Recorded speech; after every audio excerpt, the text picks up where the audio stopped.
Hello everyone, good afternoon. I hope बहुत बढ़िया होंगे आप सभी and welcome to my channel. तो आज स्टार्ट करेंगे हम क्लास 8th का। वर्कशीट नंबर है हमारी 21। पेज नंबर रहेगा हमारा 185। तो उसी से रिलेटेड करेंगे। तो चलिए कुछ नया सीखते हैं, करते हैं। आइए, इसके अंदर दिया हुआ है फर्स्ट में ही add suitable prefix to these words, make sentence of your own using the new word. Means prefix हमने यूज़ करना है, जो चैप्टर में दिया हुआ था प्रीफिक्स का और सुफिक्स का, उसी से रिलेटेड ये एक्सरसाइज है। और प्रीफिक्स हमेशा जो हमारा वर्ड दिया होता है ना, उससे पहले लगता है, तो उसको कहते हैं हम हिंदी में उपसर्ग। तो प्रीफिक्स, कई बच्चों को कन्फ्यूजन हो जाती है एग्जाम में बैठते हैं कि प्रीफिक्स सुफिक्स में कौन सा पहले लगने वाला था, कौन सा बाद में लगने वाला था।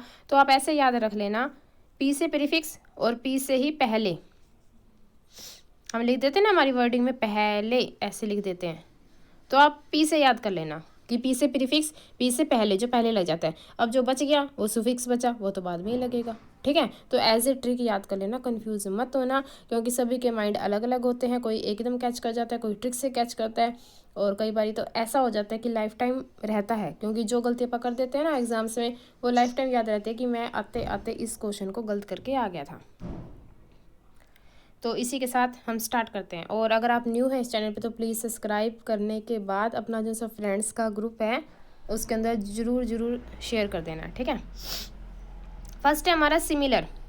सिमिलर मतलब जो सेम चीज़ें हैं। अब इसके साथ हम ऐसा क्या लगाएं वर्ड कि इसका मीनिंग ही चेंज हो जाए और न्यू वर्ड बन जाए।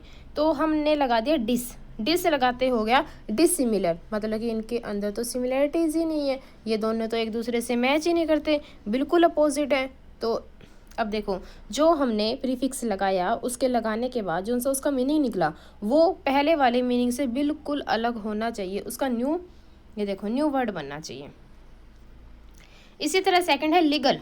अब लीगल का पता ही है, अब उसके सामने मैंने क्या लगा दिया, IL लगा दिया, इलीगल हो गया भाई, इलीगल रूप से जो से काम हो रहे हैं ना उससे रिलेटेड। थर्ड है फेयर। कई बार हम कहते हैं ना अपना जो सा रोल है लाइफ में, जो हम रोल प्ले कर रहे हैं हमारा खुद का, एकदम फेयर होना चाहिए, अदरवाइज भगवान भी हमको देख रहे हैं। तो अनफेयर, कई होते हैं अनफेयर, फिर भगवान उनसे बदला ले लेते हैं, तो ये अनफेयर रूप से खेलते हैं। और फोर्थ है ओबे। ओबे जैसे आप कहते हैं ना एप्लीकेशन लिखने के बाद लास्ट में लिख देते हैं ओबेडेंटली, आज्ञाकारी, तो वो ओबे किसी की रिस्पेक्ट करना, आज्ञा मानना। और उसके सामने अगर हम डिस लगा देंगे तो बन जाएगा डिसओबे। ये अब मैंने वही वर्ड लिखे हैं जो हमने पहले यूज़ करने, मतलब कि जो प्रीफिक्स के रूप में पहले वर्ड के लगाने हैं।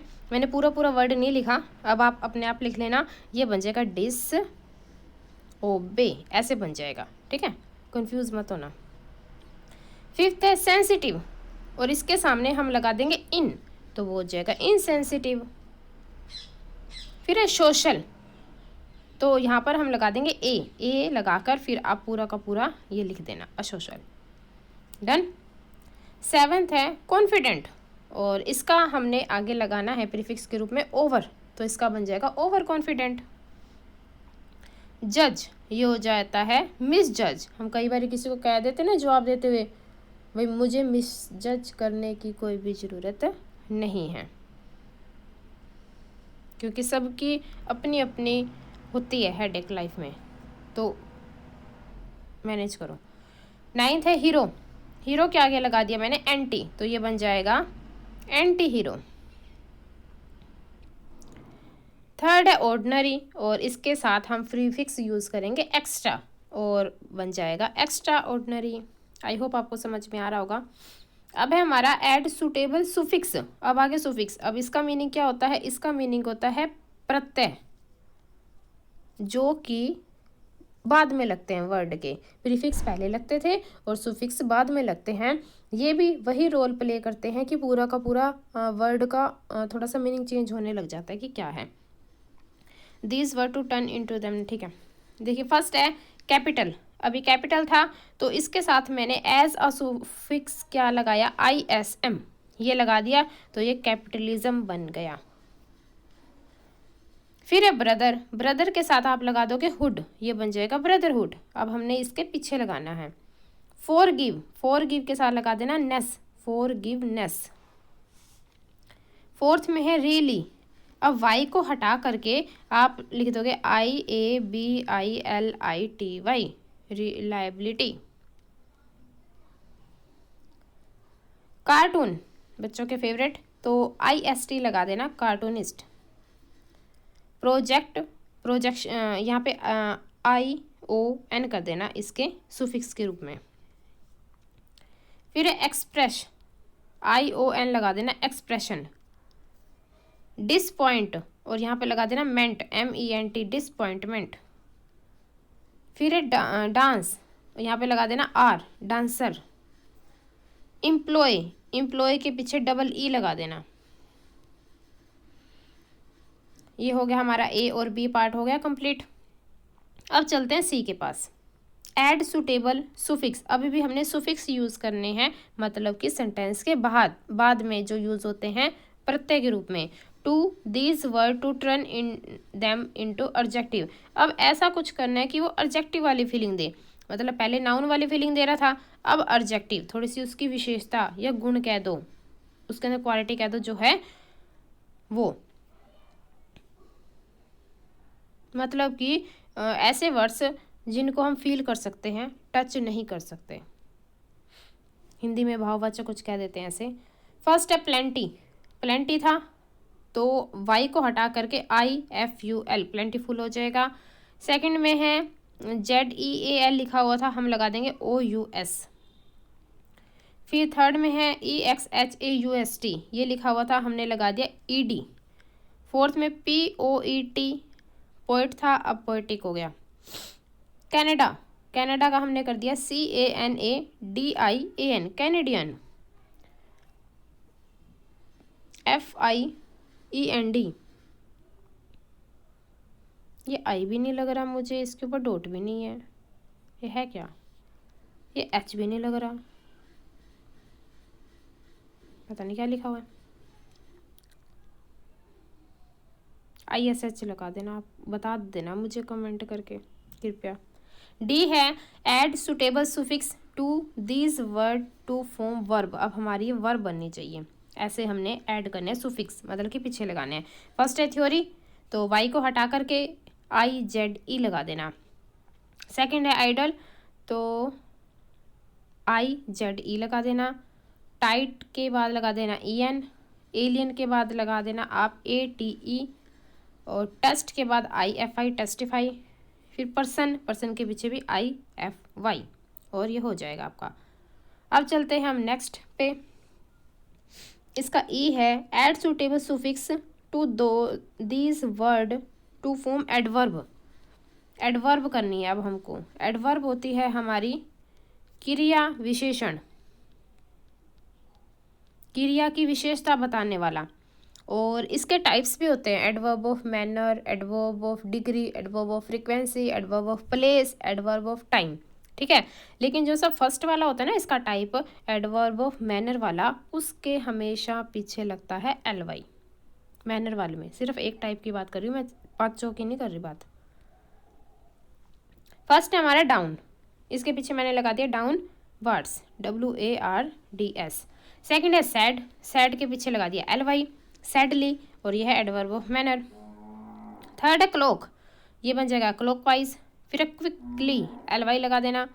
फिर है लेजी, वाई को हटा करके ILY, और आउटडोर के बाद लगा देना S, आउटडोर्स। ठीक है, तो ये हो जाता है हमारा पेज नंबर 185 डन। अगर आपको स्क्रीनशॉट लेना है तो एज यू विश ले लीजिए। और अब हम इसका करेंगे नेक्स्ट पेज, लेकिन मैं फिर आपसे कह रही हूँ कि सब्सक्राइब ज़रूर करके जाना, बहुत हेल्पफुल है आपके लिए। और एक और बता दूँ मैं, अब मैंने सेकंड क्लास का भी सोच लिया कि मैं अपलोड करूँगी, क्योंकि डिमांड उसकी ज़्यादा आने लगी थी। मैंने थर्ड क्लास से लेकर के 8th क्लास तक कर दिया है, तो आप कनेक्ट रहिए, आपको सारा सोल्यूशन मिलेगा। अगर आप दोबारा से कहोगे ना तो और भी ज़्यादा एक्सप्लेन करके किया जाएगा। ठीक है, तो इसी के साथ हम चलते हैं नेक्स्ट पेज पे। इसमें दिया हुआ है F में match the words in column A to the words in column B. ठीक है, एक कॉलम का बी से हमने मैचिंग करना है to form compound words. Okay, compound कर देंगे, इसको मिला देंगे। अब then make sentence with the compound word form. फिर इनके सेंटेंसेस भी बनाने हैं जो जोड़ देंगे हम वर्ड्स को। फर्स्ट जैसे सन है, सन के साथ हम बनाएंगे सनफ्लावर।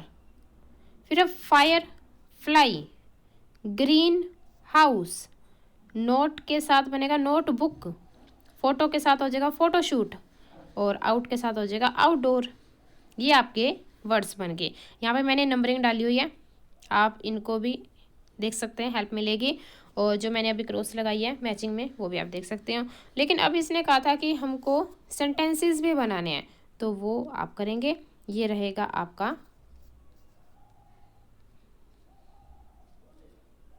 होमवर्क। ठीक है, फिर अब देखिए, अब हमने करना है form party menu words by combining these word. अब ये कौन से वर्ड होते हैं? ये होते हैं हमको कम्बिनेशन करना है, जोड़ना है दो वर्ड्स को, जिनका मीनिंग वही निकलेगा। अगर हम उन दोनों वर्डों को अलग अलग बोलें तो वही निकलता है जो दो जोड़ने के बाद होता है। ठीक है, जोड़ते हैं। अब फर्स्ट है बायोग्राफी। बायोग्राफी किसकी होती है? जो और कोई लिखे। ऑटोबायोग्राफी तो खुद की होती है, खुद की इंसान लिखे, खुद की जीवनी लिख दे। लेकिन बायोग्राफी दूसरे की होगी। और प्लस में कहा इसने, मैं लगा दूँ पिक्चर, तो इसका इसने बायो उठा लिया, इसका इसने पिक उठा लिया, अगला अगला, तो ये बन गया बायोपिक। सेकंड है प्रीवियस, और प्रीवियस पहले हो गया, फिर प्लस कर दिया इसने ये, तो इसने हमने प्री का PRE ले लिया और इसका ले लिया लास्ट वाला QUEL। फिर है साइंस और फिक्शन, इसका हमने लिया स्टार्टिंग का SCI और FI। फिर है 14 प्लस में नाइट, तो ये हो जाएगा 4 नाइट। 14 वैसे कई बच्चे सोच लेते हैं 14 को कह रहे हैं, ये वाला 14। और इसका रात के साथ क्या संबंध है? ठीक है, 14 रात मतलब, तो ये 4 नाइट हो गया। वेब प्लस सेमिनार, ये हो गया वेबिनार।